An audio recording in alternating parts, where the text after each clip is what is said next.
শৃঙ্খলা আদার্স আমরা স্যাটিসফাইড। পরিবেশ কেমন লাগলো?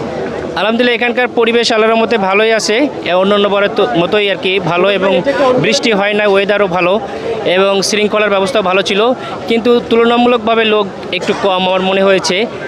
এই কুরবানির ঈদে একটা বড় সংখ্যক লোক দেশের বাড়িতে যায় ঈদের আনন্দ ভাগাভাগি করতে, সেজন্য কম হতে পারে, কিন্তু ওভারঅল শৃঙ্খলা আদার্স আমরা স্যাটিসফাইড। ইসরায়েল এবং গাজাতে তো হামলা হচ্ছে না, মানে গাজাতে ফিলিস্তিনদের প্রতি যে এটা তো বর্বর হামলা হচ্ছে, এটা অমানবিকতা।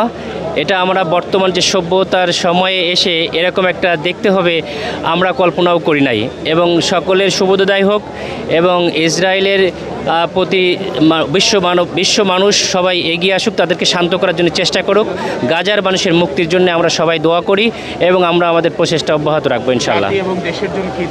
জাতি এবং দেশের জন্য আল্লাহর কাছে আমরা এটাই চেয়েছি যে বিশেষ করে 5ই আগস্টের পরে বাংলাদেশের তরুণরা যে জীবন দিয়েছে, ভবিষ্যতের জন্য এইভাবে আর জীবন না দিতে হয় এবং একটি সত্যিকারের সাম্যের বাংলাদেশ গড়ে উঠুক, যেখানে মানুষের শান্তি শৃঙ্খলার সহিত একটা তাদের মানসম্পন্ন জীবনযাপন করতে পারবে, এটাই আমাদের আশা।